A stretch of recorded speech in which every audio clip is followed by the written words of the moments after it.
Hello and welcome.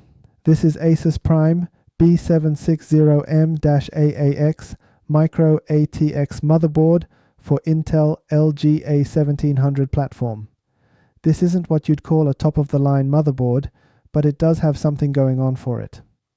See the 4 PCI Express slots? Those can be used to host a NVMe SSD each, meaning this motherboard can potentially host 6 NVMe SSD minimum to 9. If you're wondering why it matters, it does matter if you are building all NVMe network attached storage, like I am.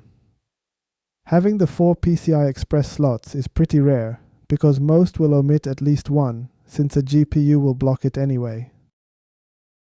This is the fully assembled network attached storage setup. You can see 4 NVMe SSDs.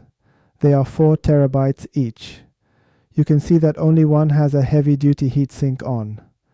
That is my parity drive. I've learned the hard way that the parity drive is the most worked drive of all, especially during data rebuild. It gets so hot that it throttles down to just 60 megabytes per second. With the heatsink on, it is able to maintain 1.5 gigabytes per second for hours. This is when everything is installed and the system is turned on.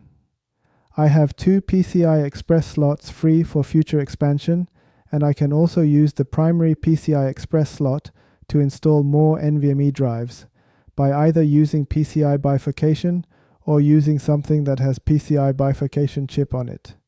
The latter is more expensive but is pain-free when setting up initially or when you swap out your motherboard. Now, this is the BIOS screen. Since this is self-explanatory, I won't say much.